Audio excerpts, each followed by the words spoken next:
আদর্শ পরিবার বলতে আমরা কি বুঝি, ইসলামে পরিবার গঠনের বা পরিবারের গুরুত্ব কতটুকু রয়েছে, আর একটি পরিবার আদর্শ পরিবার হতে হলে তার মধ্যে মৌলিকভাবে কয়টি বা কোন গুণাবলীগুলো থাকা প্রয়োজন রয়েছে। আর এমন কিছু ব্যক্তি রয়েছে, এমন কিছু মানুষ রয়েছে যাদের মধ্যে কোন গুণাবলীগুলো অনুপস্থিত থাকার কারণে সেই পরিবারগুলো অসফল, ব্যর্থ হয়ে যায়। এই বিষয়গুলো সামনে রেখে সংক্ষিপ্ত আলোচনার চেষ্টা করবে ইনশাআল্লাহ। ওয়া মা তাওফিক ইল্লা বিল্লাহি আলাইহি তাওয়াক্কালতু ওয়া ইলাইহি উনীব। ইসলাম সহ যত দিন বা যত ধর্ম রয়েছে, প্রত্যেকটা দিন, প্রত্যেকটা ধর্ম, প্রত্যেকটা সমাজ ব্যবস্থায় মানুষকে সামাজিকভাবে, পারিবারিকভাবে জীবনযাপন করতে উদ্বুদ্ধ করে, উৎসাহিত করে।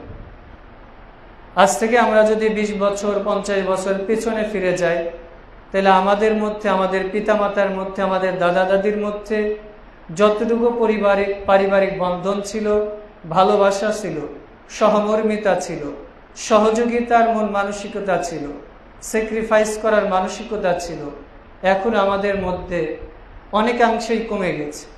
যত আমরা আধুনিক হচ্ছি, যত আমরা স্মার্ট হচ্ছি, যত আমরা প্রযুক্তি নির্ভর হচ্ছি, তত আমরা পারিবারিক যে শৃঙ্খল ছিল এটা থেকে আমরা দূরে সরে যাচ্ছি। আজ থেকে 20 বছর আগে আমরা চাইলেই সেকেন্ডের ব্যবধানে মোবাইল দিয়ে হ্যালো বলে কথা বলতে পারতাম। আজ থেকে 20 বছর আগে, বিশেষ করে আমি যখন 2009 সালে রাজশাহীতে ভর্তি হই, তখন মনে পড়ে যে তখন সম্ভবত 9 বা 10 সালে কেবল বিকাশ লেনদেন শুরু হয়েছে। তো 9 সালে প্রথম যখন আমরা ভর্তি হই, তখন আমরা দেখতাম যে দিনাজপুর থেকে, রংপুর থেকে, কুড়িগ্রাম থেকে, সিরাজগঞ্জ থেকে বিভিন্ন অভিভাবক চিঠি দিত, চিঠির খামের মধ্যেই টাকা পাঠাতো। তো আমরা তো তখন ছোট্ট, মাত্র ক্লাস 3-তে পড়ি। তখন যখন ওই যে ডাক টিকিটের যে লোকটা, উনি যখন আসতেন, আমরা তার চারপাশে ঘিরে থাকতাম যে কার অভিভাবক চিঠি দিল, কার খবর নেওয়ার জন্য, অথবা কার জন্য টাকা পাঠিয়েছে। এর মধ্যেই একটা মানুষের সামাজিক বন্ধন বা ভালোবাসা ছিল। মানুষ চিন্তা করত যে মাস শেষে বা সপ্তাহ শেষে আমার ছেলেটা ঢাকাতে থাকে, রাজশাহীতে থাকে, সে একটা চিঠি দিবে, সে হয়তো ডাক টিকিটের মাধ্যমে আমাদের জন্য কিছু খরচ বা টাকা পয়সা পাঠাবে। কিন্তু এখন মানুষ চাইলে সেকেন্ডের মধ্যে সারা পৃথিবীর খবর নিতে পারে। অথচ এমনও হয়ে যায়, মাসের পর মাস, বছরের পর বছর চলে যায়, কিন্তু আমরা আমাদের পরিবার, আমাদের মাতা পিতা, আমাদের সন্তানাদির খোঁজ নেওয়ার মতো আমরা সময় পাই না। ইভেন আমাদের কাছের যারা ছিল, আমাদের অভিভাবক, আমাদের মাতা পিতা, আমাদের বোন, আমাদের ভাই, স্ত্রী, সন্তান, যাদেরকে আমরা এক পলক না দেখলে থাকতে পারতাম না, যাদের সাথে আমরা একবেলা কথা না বললে সহ্য করতে পারতাম না, যাদের সাথে একদিন একই বিছানায় যদি না থাকতাম তাহলে আমাদের রাত পার হতো না। অথচ কত দিন, কত মাস, কত সময়, কত বছর চলে যায়, আমাদের যোগাযোগ ব্যবস্থা সহজ হয়েছে। আমাদের এই পৃথিবীটা আধুনিকতার কারণে আমরা বলি যে গ্লোবাল ভিলেজ, অর্থাৎ একটা বৈশ্বিক গ্রামে পরিণত হয়েছে। কিন্তু যতটাই আমাদের প্রযুক্তি আমাদের কাছে চলে এসেছে, ততটাই আমাদের সামাজিক যে বন্ধন ছিল, সামাজিক যে ভালোবাসা ছিল, অথবা সামাজিক একটা বন্ডিং ছিল, পরস্পরের প্রতি সহমর্মিতা, সহযোগিতার মনোভাব যেটা ছিল, এইটা আস্তে আস্তে কমতে শুরু করেছে। তার বাস্তব দৃষ্টান্ত আমরা কিছুদিন আগেই দেখেছি যে বাংলাদেশের একজন ব্যক্তি, যে ব্যক্তির ছেলে সচিবালয়ে চাকরি করে, স্বনামধন্য ইউনিভার্সিটিতে তার ছেলেও নাকি চাকরি করে, তার মেয়ে বিভিন্ন সরকারি পর্যায়ে চাকরি করে, এরপরেও তার লাশটা 2 দিন, 3 দিন, 5 দিন বা ধরলাম মারাই গিয়েছে 2 দিন আগে, কিন্তু তার ঘরের যে অবস্থা সেইটা দেখে তো মনে হয় না যে কোনো সভ্য সমাজের মানুষ সেখানে বসবাস করে। তাহলে আমরা যত শিক্ষিত হচ্ছি ততটাই আমরা নীতি নৈতিকতা থেকে পিছিয়ে যাচ্ছি। এই জন্য মানুষকে বলে যে শিক্ষাই জাতের মেরুদণ্ড না, বরং অনেকেই বলে সুশিক্ষা, আমি বলি সুশিক্ষা না, বরং ধর্মীয় শিক্ষা, দ্বীনি শিক্ষাই হচ্ছে একটা জাতি, একটা সমাজ ব্যবস্থার মেরুদণ্ড। কারণ আমরা সুশিক্ষা বলতে আমরা বুঝি, এর আগে আমরা বলতাম যে শিক্ষাই জাতির মেরুদণ্ড। তখন আমরা যখন দেখলাম যে শিক্ষার মধ্যে ভালো আছে মন্দও আছে, অস্ত্র পাচার করা, স্মাগলিং করা, এটাও তো একটা শিক্ষা, তখন আমরা আরেকটা শব্দ লাগালাম সুশিক্ষা। তো সুশিক্ষা বলতে আমরা কি বুঝি? নিজে পড়ালেখা করব, নিজে চাকরি করব, নিজে ডাক্তার হব, ইঞ্জিনিয়ার হব, তো নিজে বাঁচলেই বাপের না, না। বরং আমরা বলি যে যেখানে দ্বীনের শিক্ষা নেই, যেখানে মানুষের কোরআন সুন্নাহর শিক্ষা নেই, ওই শিক্ষা কখনো সুশিক্ষা হতে পারে না। ওই শিক্ষা কখনো দেশ এবং জাতিকে অধপতনের অতল গহ্বর থেকে মানুষকে নাজাত বা মুক্তি দিতে পারে না। অর্থাৎ একটা সমাজ, একটা দেশ, একটা জাতি, অথবা আমরা যে সমাজ ব্যবস্থায় অবস্থান করছি, এই সমাজকে যদি আমরা আবারও সোনালী সমাজে পরিণত করতে চাই, তাহলে এই সমাজ ব্যবস্থার মধ্যে ইসলামী শিক্ষা ব্যবস্থা, ইসলামী তাহাজিব তামাত্তুন, পরিবারের মধ্যে ইসলামী তাহাজিব এবং তামাত্তুন ব্যতীত কোনো সমাজ, কোনো পরিবার, কোনো রাষ্ট্র, কোনো এলাকা কখনো আদর্শ পরিবার বা সমাজ গড়ে ওঠা কখনো সম্ভব না। এই জন্য আমাদেরকে প্রথমেই আজকের আলোচনা আগে মনে রাখতে হবে যে আমরা যতই যেইটাই বলি না কেন, যেই আলোচনাই করি না কেন, যদি আমাদের দ্বীনি শিক্ষা না থাকে, তাহলে আমরা কোনো সমাজ, কোনো পরিবার, কোনো এলাকা, কোনো কওমকে কোশ্চিনকালে আমরা পরিবর্তন করতে পারবো না।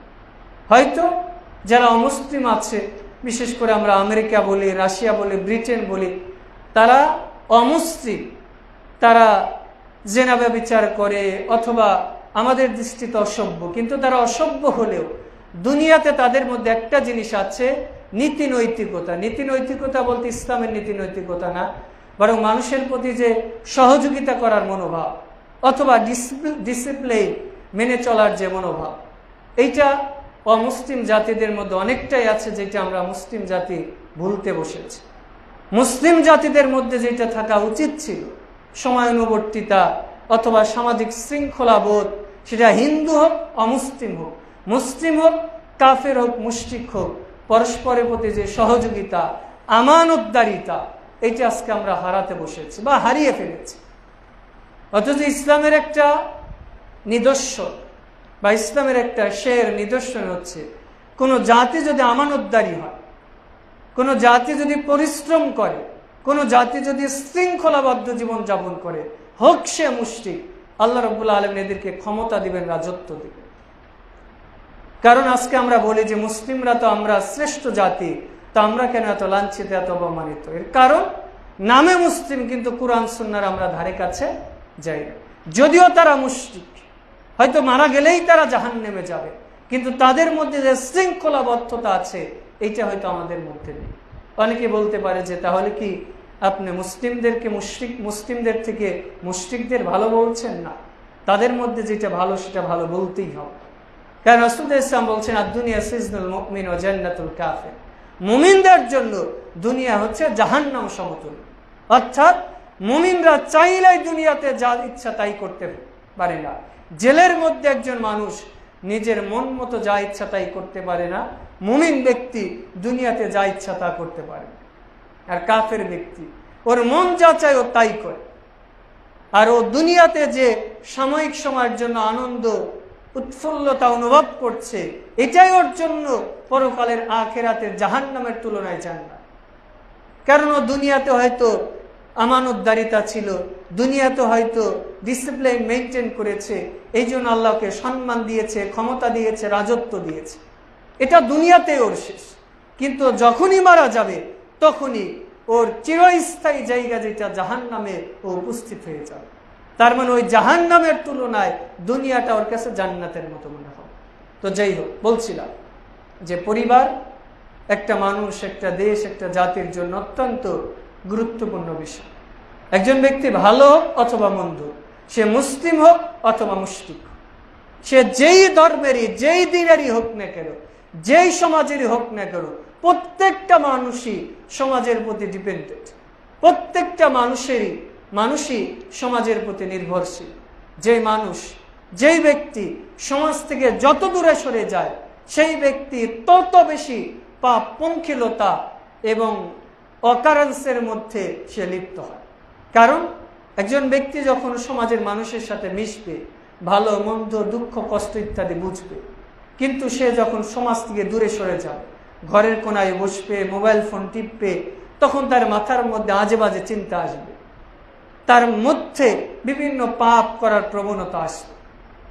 এই জন্য রাসূলুল্লাহ সাল্লাল্লাহু আলাইহি ওয়াসাল্লাম মুসলিমদেরকে যেইভাবে ইবাদত করতে বলেছেন, একইভাবে ইবাদত শেষ হয়ে গেছে, কুদিয়াতিস সালাহ ফান্তাশিরু ফিল আরদি ওয়াবতাগু মিন ফাদলিল্লাহ। তোমাদের সালাত শেষ, সারাদিন বসে মসজিদের কোনায় তোমাকে জিকির আজকার করতে হবে। আমার যে অনুগ্রহ রয়েছে, আমার যে রিজিক রয়েছে, জীবিকা রয়েছে, তোমাদের জন্য আমি নির্ধারণ করেছি, সেগুলো ইনকামের জন্য তুমি বের হয়েছে। এমনকি ইসলাম বৈধভাবে মানুষকে খেলাধুলা করতে, বিনোদন করতেও অনুমোদন বা উৎসাহিত করেছে। এই যে আমরা কিছুদিন আগে ঈদ উল ফিতর উদযাপন করেছি, এটা আনন্দের সাথে আমরা ইবাদত করেছি। কারণ ঈদ উল ফিতর, ঈদ উল আজহা এটা উদযাপন করেছি। ঈদ মানেই তো আনন্দ।